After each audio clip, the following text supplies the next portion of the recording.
Okay, so welcome to, let me adjust the camera a little bit more.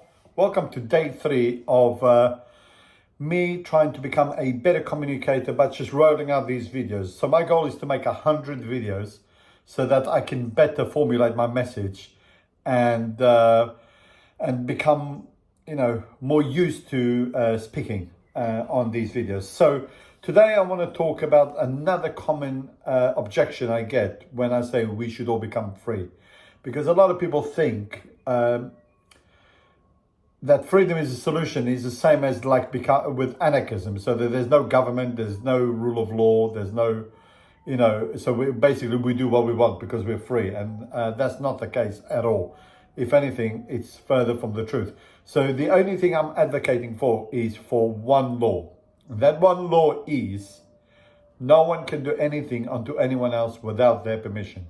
It's as simple as that. So we still need governments, we still need law. The only difference is that no government or no person can force anyone to do anything. So basically, the government's only job is to protect our freedoms. And you know what? If something was so good, why do we need to be forced? So for example, if the NHS is so good, why are we being taxed on it? If education is so good, why does government stop competition, basically private schools from opening and competing against the government schools? There's a reason why governments put laws so to stop people from opening up, hospitals, surgeries, schools, anything that can compete against the government. They do that. They're basically blockers. So basically they're forcing us to do something we don't want. And one of the main objections is, NHS, we need to be free because otherwise we'll become like America and no one will get healthcare. And remember what I said about capitalism. So the definition of capitalism is the voluntary exchange of goods and services between two parties. Simple as that. And what is the goal of capitalism? So capitalism without government intervention, that's the main thing. The goal of capitalism is to reduce prices and increase quality. What do you think will happen if government's not in charge of NHS anymore? Basically, if NHS doesn't exist as we speak. Basically, the free market will see opportunities and basically open up hospitals, open up healthcares, open up clinics, open up, doctors will come up and open up their own practices, and new things that we won't even imagine that can exist will exist. And guess what? It will be cheaper because the only ways these businesses, because there will be business at the end of that, healthcare is a business, will stay in business by providing a good service and reduce prices, And then the other, when I say that, they say, what about the people that can't afford healthcare? That is my point. My point is free market capitalism will reduce prices so much that healthcare, basic healthcare, will be next to nothing. Let me give you something that you need to think about as well.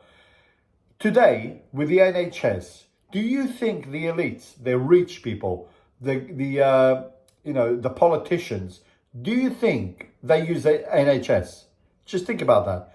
They don't. They use private healthcare. They use private doctors. So basically, we get the rubbish service and they get, the premium service because they got connections and they got, they got basically money to be able to do this.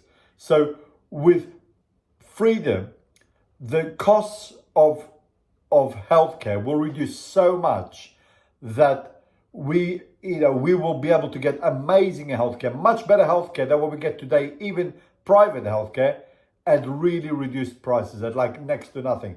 And like anything, humanity, they open up charities. There are charities today that help people with housing, food, and accommodation. The charities, they do that today. Do you think we will stop opening up charities? There's people that are passionate about these kind of things, and they will do it themselves. So free market capitalism without government intervention will reduce prices of healthcare so much that everybody will be able to get much better healthcare at lower prices. Because even today we are paying for it. You know, the national insurance, everybody pays for it. It's not free.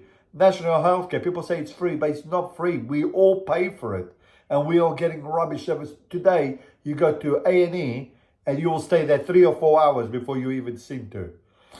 And another thing they do, A&E, I've seen them. They smudge. They always try to, you know, look after you and all that. So what they do is to say that they've had reduced wait times. A nurse will come and take your measurements and take your, you know, take your height and your, you know, your weight and everything, so that they can put on the little report, seen within 5 minutes of arrival.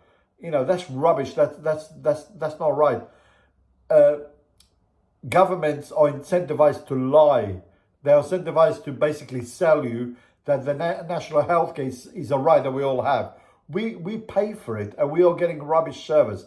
You know, one question I have is, due to the delays of people, like people, they want to go in for a scan, you know, to check for cancer and things like that. Due to the delays, how many people die unnecessarily because the NHS really can't deal with it? The people working in NHS, don't get me wrong, the staff there, the nurses, they all work there for pleasure, and they are so underpaid, so much underpaid for the work that they do. In a private healthcare, they will get paid so well. We will and because they're getting paid well and they're doing something that they love, they in fact in return give better healthcare. So they look after us better. So that's one of the main objections I get, is what happens to the NHS, and what will happen to the NHS is like anything else will happens. Private free market capitalism without government intervention will take over, and as long as there's no government intervention, we will see something amazing. And the other point is, I know it's scary. You know, I know thinking freedom is like we are taking responsibility for ourselves and for our lives, you know. It's very scary. I understand that. You know, it's like, once you leave home and you're looking after yourself, it's scary. But it's such a good feeling that we are looking after ourselves. Freedom means we are responsible for ourselves, you know. And okay, there will be a massive stock market crash. Imagine this law becomes a reality, and from tomorrow onwards, no one can force anyone else to do anything. There will be a massive stock market crash. House prices will most probably collapse, you know, but it will be followed by the quickest recovery ever seen, because free market capitalism will literally take over the country and basically, you know, raise it up from ruins, and we will be much better for it. Okay, thank you for watching. Thumbs up.